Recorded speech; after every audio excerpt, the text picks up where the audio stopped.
Hello darkness, my old friend. Bem-vindos ao Adorei Nota 2, que será provavelmente o seu próximo preferido canal literário. Óbvio que não. Já tem muito canal literário. Por que fazer mais um canal literário? Porque eu posso. Foi o que o meu coach falou. Olhe no espelho e diga, eu posso. Estou fazendo. Por que Adorei Nota 2? Você provavelmente já participou de algum desafio literário. E eu não tenho dúvida alguma que você já recebeu um comentário assim. Adorei. Nota 2. Que é o equivalente, só que ao contrário, do credo, que delícia. Boa noite. Por que também boa noite? Porque esse é um programa que tem que ser assistido. Programa. É um vídeo que tem que ser assistido à noite. Porque ele cura insônia. Ele é o lullaby dos vídeos. Episódio piloto com pouquíssimo orçamento. Você pode ver aqui o cenário, o ator, né? Mas se tudo der certo, semana que vem a gente vem com orçamento sinistro, edição com coisas explodindo. Provavelmente quem vai estar fazendo aqui no meu lugar é o Lázaro Ramos. Eu queria botar alguma coisa relacionada a ser um pijama show, mas já existe o pijama show. Eu pesquisei em casa, me arrumar para fazer o programa, fazer de pijama, né? Ficar em casa, qualquer roupa que não seja pijama é um desperdício de fofura, é um desperdício de comodidade. Eu tô de pijama, eu durmo assim. O que eu vou falar aqui? Muitas coisas. Eu deveria estar falando? Obviamente que não. Eu tenho algum embasamento técnico, científico, moral, espiritual para falar alguma coisa sobre literatura? Não. Mas eu vou falar. Mas Rafael, que vocês vão perguntar, Rafael, meu nome é Rafael, muita gente não sabe. Lógico que sabe, quem tá vendo isso é meu amigo. Cara, quem é você na fila do pão, Rafael? Quem é você na fila do pão? E eu vos digo, senhores, eu na fila do pão eu sou aquela última pessoa da fila. Pessoa que queria comprar mussarela e entrou na fila do pão. Pessoa que achou que a fila era única e só se deu conta quando chegou no balcão. Mas o fato de eu ser o último na fila me dá um olhar único sobre a coisa. Por que eu estou na fila? Por que a fila é indiana? Ela veio da Índia. As formigas são hindus. O estado de Indiana se chama assim porque fizeram fila para entrar nele. Pra mim, fila indiana tinha que vir com curry em cima. Péssima maneira de começar. Apelando pra xenofobia, hein? Que beleza, hein? Você também provavelmente vai me perguntar, você é escritor? E eu vou dizer, em 186 países? Não, eu não sou escritor. Obviamente eu não sou escritor. Mas você escreve alguma coisa? Há quem diga que sim, há quem diga que não. Muito mais gente que diz que... Mas existe um lugar do mundo onde eu sou considerado um escritor? Sim, senhores. Preciso contar essa história rapidinho. Uma vez, cara, eu tava aqui numa boate chamada Bukowski, no Rio de Janeiro, e eu tava na fila, e aí tinha uma promoção, escritor paga meia. E eu tava com um amigo gaiato do lado, quando chegou a minha vez na fila, ele falou, pô, ele é escritor. Aí a hostess, tipo, mesmo, jogou meu nome no Google. E, cara, graças a Deus, cara, não apareceu nenhum artigo cretino ou algum comentário idiota. Apareceu um conto lá que não tava nem tão ruim assim. E aí ela, cara, leu o parágrafo inteiro assim. Tipo, pra quem conhece a Bukowski no Rio de Janeiro, é uma boate que tem uma fila. Tá vazio lá dentro, mas os caras seguram a fila. Ela parou pra ler. Aqui no Rio de Janeiro é sensacional. O serviço do Rio de Janeiro, ó, é o melhor serviço do mundo. Ela parou, ficou lá. Quando acabou, ela falou assim: parabéns, você é um escritor. Paguei meia entrada nesse dia. Paguei meia entrada nesse dia. E, meu amigo, se eu sou um escritor para Bukowski, aliás, o mundo inteiro fala Bukowski, né? E o carioca fala Bukowski. Então, se eu sou um escritor para Bukowski... Aliás, eu escrevi até uma crônica lá contando esse episódio lá na página do Facebook do Bukowski. E eu prometi um livro para essa atendente. Então, atendente, hostess, se você estiver vendo esse vídeo, você tem meu cadastro. Entre em contato comigo. Qual é a probabilidade dela estar vendo esse vídeo? A mesma probabilidade de eu jogar na Mega Sena 1, 2, 3, 4, 5, 6 e ganhar, né? Tipo, enfim, mas se você estiver vendo esse vídeo, você tem meu cadastro. Entre em contato comigo que eu vou dar um jeito de arrumar um livro. Provavelmente um livro de outra pessoa. Porque eu não tenho mais nada em casa. Mas estou aí, mais uma coisa eu posso mergulhar. E vai ser isso que vai abalizar os meus ensinamentos e comentários, que é, eu sou um leitor de sucesso. Uma carreira notável lendo livros. Invejável carreira de leitor. E é com base, única e exclusivamente, mentira, mas boa parte nisso que eu vou dar os meus pitacos aqui. E se você não gostou, veja até o final e vire um hater, porque haters dão likes, né? E eu pensei em começar essa série de vídeos. Olha, eu gosto que eu me engano, mas paciência. Num pequeno manual para escritores de todos os tamanhos. O que consistiria? Algumas dicas, né? Alguns conselhos. provavelmente podem ser desprezadas, mas se conselho, como diria Winston Churchill, se conselho fosse bom, viria com calda de chocolate. Digamos o seguinte, que você, escritor, está com uma ideia matadora, daquela que você fala, puta, o jabuti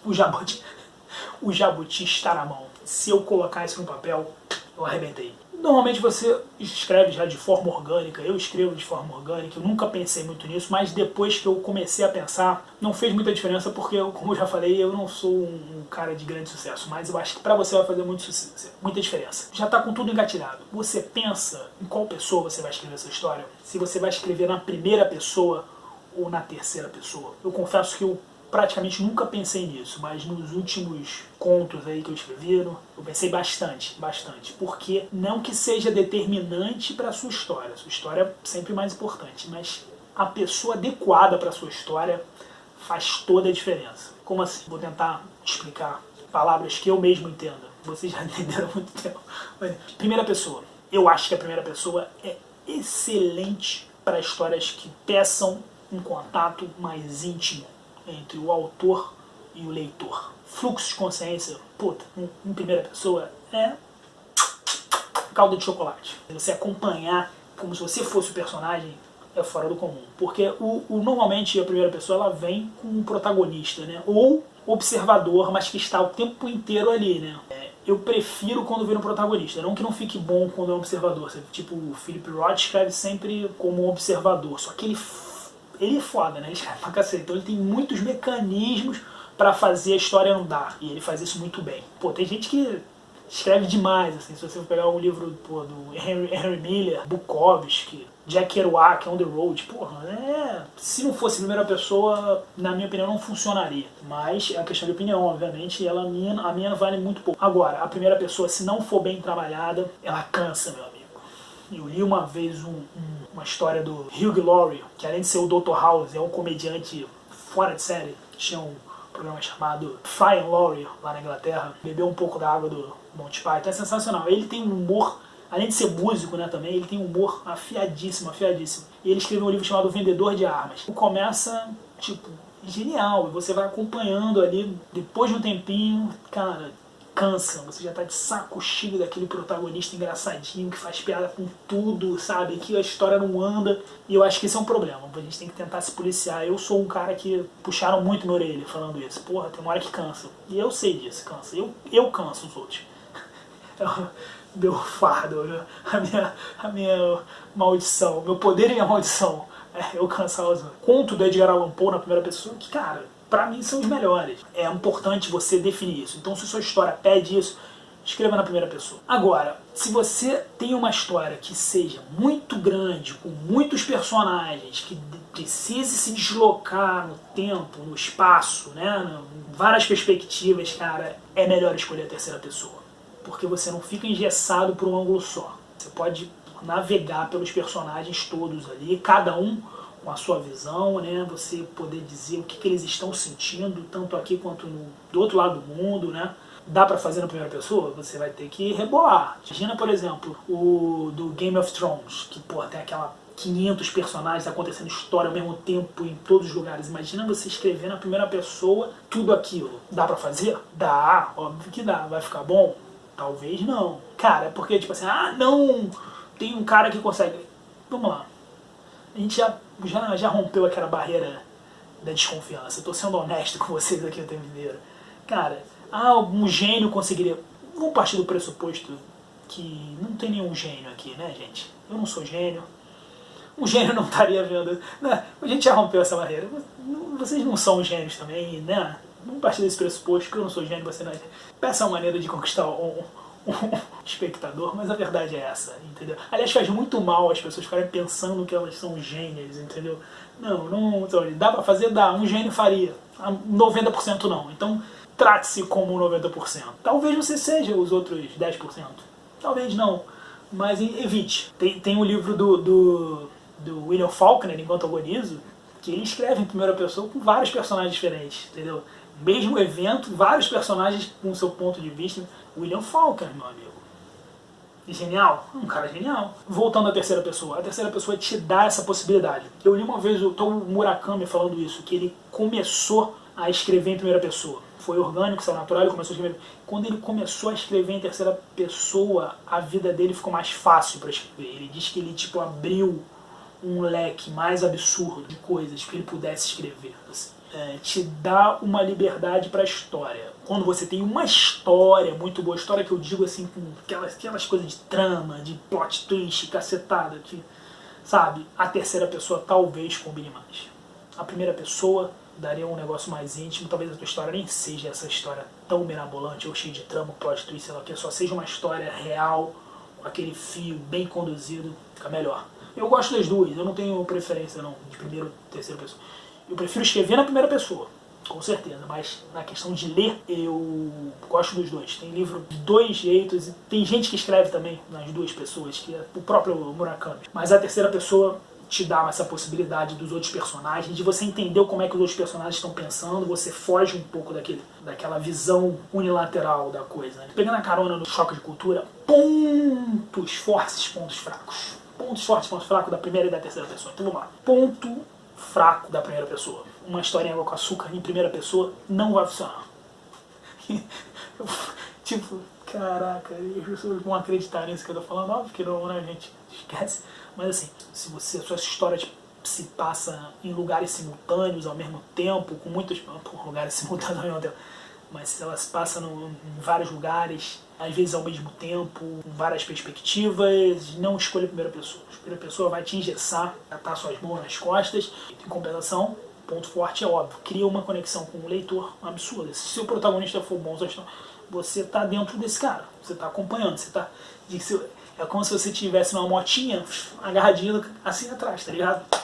Agarradinha atrás do que o cara tá contando, tá indo ali com ele, tá ligado? Ele balança, tu não cai, porque tu tá agarradinho. Sensacional, mas tem que ser boa. Imagina uma história ruim, tu agarradinho no cara, o cara te levando pra um lugar que tu não quer ir, sabe? Tu vai pro lado da moto. Óbvio que tu vai pro lado da moto. Vai estatelar no chão, não vai pro lado da moto. Tu não vai até o final com esse cara. Tu vai falar, porra, esse cara tá me levando pra onde? Pro caralho, valeu. Ponto fraco da terceira pessoa. É mais difícil você criar uma intimidade com o leitor. Você não vai na motinha. Você não vai atrás do cara na motinha.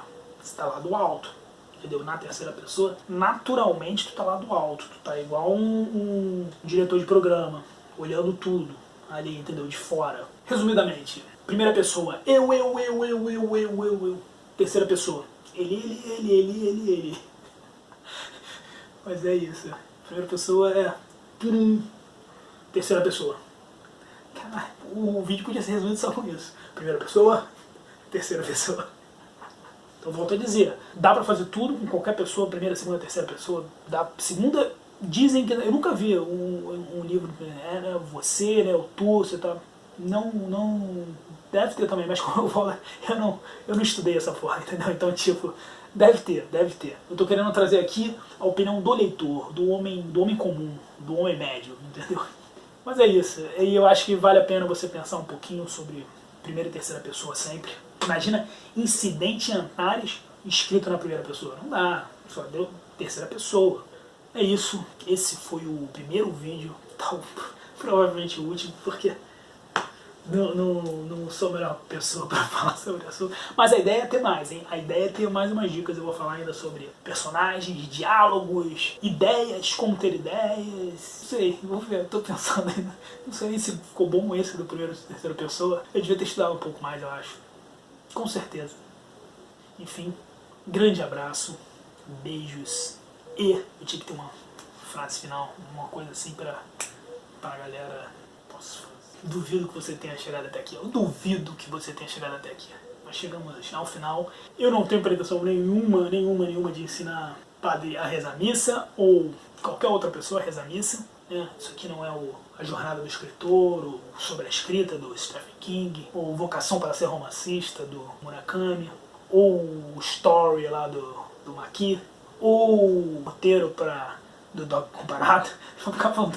Não é nada disso, entendeu? Isso aqui é só apenas um idiota com muito tempo livre, graças à quarentena, sem saber o que fazer da vida.